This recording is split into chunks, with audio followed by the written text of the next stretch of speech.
Hi అండి, అందరూ బాగున్నారా? Welcome back to my channel Arushree Unique. ఈరోజు మనం ఎమ్మీ అండ్ టేస్టీ ఆలు పరాటా ఎలా చేయాలో చూసేద్దాం ఫ్రెండ్స్. ఇలా ఒకసారి ట్రై చేసి చూడండి. చాలా అంటే చాలా ఎమ్మీ అండ్ టేస్టీ అండి. ఈజీ ప్రాసెస్, చాలా తేలిగ్గా చేసుకోవచ్చు.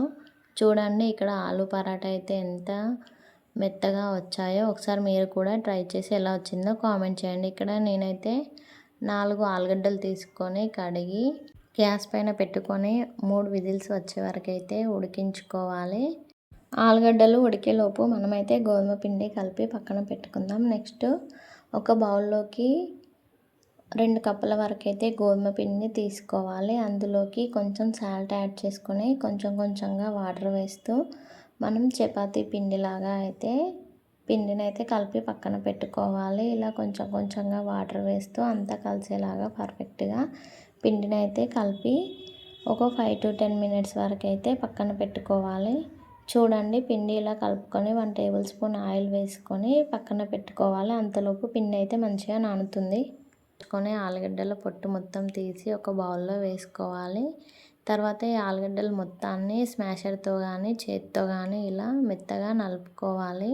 నలుపుకున్న తర్వాత ఇందులోకి 1/2 టేబుల్ స్పూన్ వరకు కారం, 1/2 టేబుల్ స్పూన్ పసుపు, 1/2 టేబుల్ స్పూన్ ఉప్పు, 1 టేబుల్ స్పూన్ జీలకర్ర, 1 టేబుల్ స్పూన్ ధనియాల పొడి, కొంచెం కట్ చేసిన కరివేపాకు, కొత్తిమీర, సన్నగా కట్ చేసిన ఆనియన్స్ వేసుకొని అంతా పర్ఫెక్ట్గా కలిసేలాగా కలుపుకోవాలి. మీరు కారం కొంచెం ఎక్కువగా తింటే ఇంకొక 1/2 టేబుల్ స్పూన్ వరకు యాడ్ చేసుకోవచ్చు.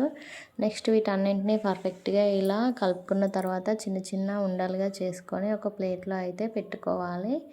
చూడండి, ఇలా ఉండలు అన్నింటినీ ప్లేట్లో పెట్టుకున్న తర్వాత పిండిని అయితే మనం ముందుగా కలిపి పెట్టుకున్నాం కదా, వాటిని కూడా చిన్న చిన్న ఉండల్లాగా చేసుకొని పక్కన పెట్టుకోవాలి. చూడండి, పిండి ఎంత స్మూత్గా ఉందో. ఇలా స్మూత్గా కలిపి పక్కన పెట్టుకొని దీనిలోకి మనం ఆలుగడ్డల్ని స్టఫ్ చేసుకొని ఇలా రౌండ్గా చేసుకోవాలి. ఆలుగడ్డ బయటికి రాకుండా ఇలా మొత్తాన్ని పూర్తిగా స్టఫ్ చేసుకోవాలి. ఇలా స్టఫ్ చేసుకున్న తర్వాత మనం గోధుమ పిండి వేసుకొని దానిపైన చిన్న చపాతీలాగా మెల్లమెల్లగా చేతితో కానీ లేకపోతే చపాతీ కర్రతో కానీ స్ప్రెడ్ చేసుకోవాలి. ఇలా మెల్లగా స్ప్రెడ్ చేసుకోవడం వల్ల మనకి లోపల ఉన్న స్టఫింగ్ అయితే బయటికి రాదు. చూడండి, ఇలా చేసుకున్న తర్వాత మనం గ్యాస్ ఆన్ చేసుకొని ఒక్కొక్కటిగా కాల్చుకోవాలి.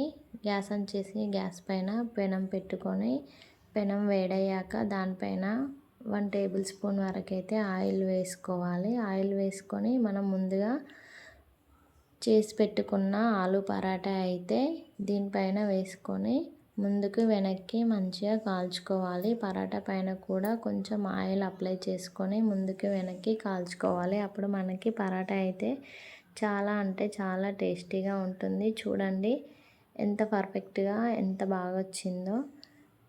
ఇలా మీరు కూడా ఒకసారి ట్రై చేసి ఎలా వచ్చిందో మాకు కామెంట్ చేయండి. ఇలా ముందుకి వెనక్కి అంతా పర్ఫెక్ట్గా కాలేలాగా కాల్చుకోవాలి. అంతే అండి, ఎమ్మీ అండ్ టేస్టీ పరాటా అయితే రెడీ అయిపోతాయి. చాలా అంటే చాలా టేస్టీగా ఉంటుంది. పిల్లలు కూడా చాలా ఇష్టంగా తింటారు. ఇలా ఒకదాని తర్వాత ఒకటి చేసుకొని ప్లేట్లోకి సర్వ్ చేసుకోవడమే. చాలా అంటే చాలా టేస్టీగా ఉంటుంది. మీరు కూడా ఒకసారి ట్రై చేసి ఎలా వచ్చిందో మాకు కామెంట్ చేయండి. మా వీడియోస్ మీకు నచ్చుతున్నట్లయితే లైక్ చేయండి, షేర్ చేయండి, కామెంట్ చేయండి. సబ్స్క్రైబ్ చేసుకోవడం మాత్రం మర్చిపోవద్దు. Please keep supporting friends.